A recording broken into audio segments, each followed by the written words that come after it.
When I was young, I played Super Smash Bros. Brawl. It was a good game for me to play, and I would always do it with my brother. One day, after playing it, we had a new challenger appear. This was Toon Link. Now, this was my first exposure to the Zelda franchise and what it was.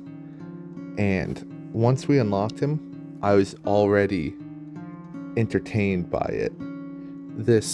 It was like everything a kid could want. It was a cartoon, there were pirates, adventure. That sounded awesome. So when I was about 9 or 10 and I got Wind Waker HD at a GameStop, I was absolutely ecstatic. I was excited to play this adventure and learn what my favorite little guy was from. Now, this was about, like I said, when I was about 9 or 10, I got this Wind Waker HD. But in 2017, my best friend came over one day, and he had something that would shock me even more. The Legends of Zelda Breath of the Wild. This was back in 2017.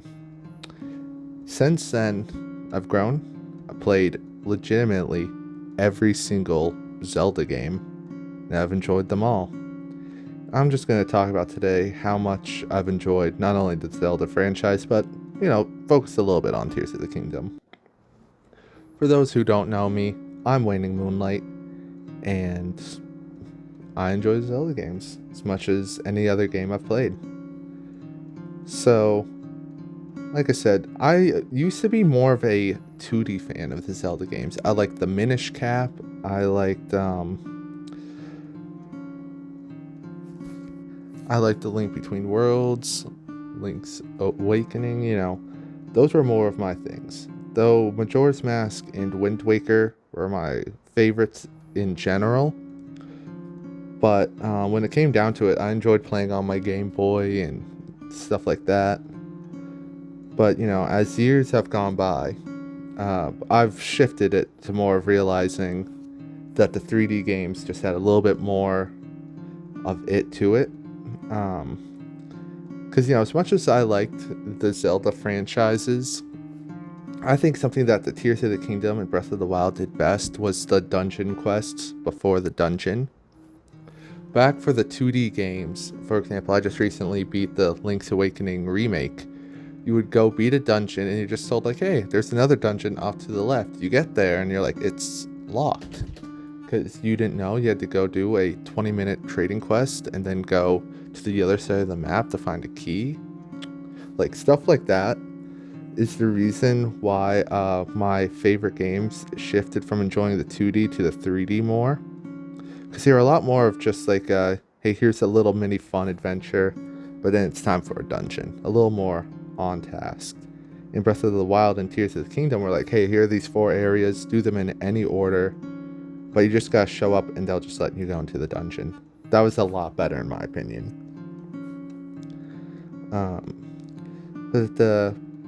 That's just my general thoughts when it came to Zelda. But to really talk on Tears of the Kingdom, I gotta say, it is definitely probably my favorite Zelda game. Just because, there's always Wind Waker was my first, so, it's got that to it. But ignoring that, Tears of the Kingdom had always, now, it was just such a great and interesting gameplay that, unlike very few games, actually made me want to play more of it once I had beaten it.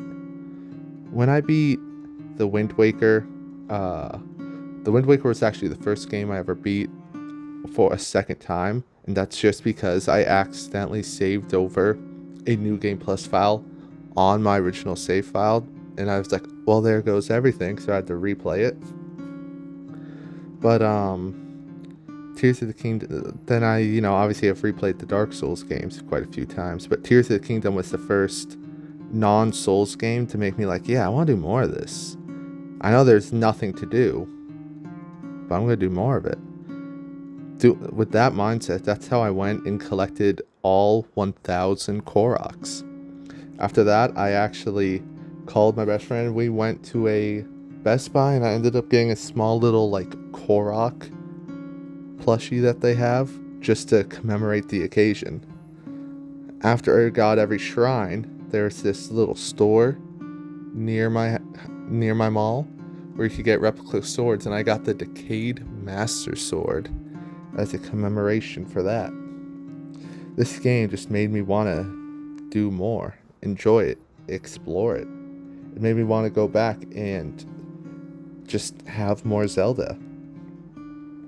A lot of people harp on this game's story as it being worse than Breath of the Wild's, or how it ruins the timeline and stuff like that. And I mean, for someone obviously who cares about the story of a game, of course, something like Tears of the Kingdom, I can understand why it would be a little frustrating or not as enjoyable.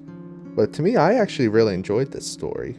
A old kingdom you can go and see, well, watch, not really like go there and see, but just learning the history of the place as you went along. And I never really saw that as an issue. And I hear people complain how these memories will spoil, if you watch them out of order, they will spoil the other ones. But I also kind of disagree with that. Like, if you see the memory of, well, I guess, spoiler alert if you haven't seen them all in the year the game's been out, the that Sonya gets killed by Ganondorf. I could see why that would be a spoiler, except for the fact that her being, we knew she would be dead. That was 100 years in the past or whatever, several hundred actually, so maybe even thousands. So I mean, does her being alive change anything for in the memories? Like, you know, like that was my kind of, I never saw how anything that we see there would be a spoiler. We know no matter what, it ends with Rauru sealing Ganondorf, and anything else they try just fails. So maybe that was just my mindset. Maybe I'm missing a component to it. But either way, I thought it was fine. And but then the good thing about Tears of the Kingdom though is I felt like its bosses were a lot better, like the Gulioks or the giant block monsters. Tears of the Kingdom, you had mini bosses like the Lionels, and you had stone taluses and Hinoxes, but I feel like they were just so easy to fight. A Guliok, now that is a whole other level of challenge. Something that you gotta really practice for to beat. I remember my first Guliok absolutely demolished me. It was a Thunder Guliok I found in the Coliseum. I was not ready for it. But once I got some gear, went back and annihilated it. But yeah, in general, this has just been my random Tears of the Kingdom rambling. Thank you for watching it. If you enjoyed it, let me know. Maybe I'll make one about the Echoes of Wisdom. Try not to do any spoilers there. But that's all. Have a good day.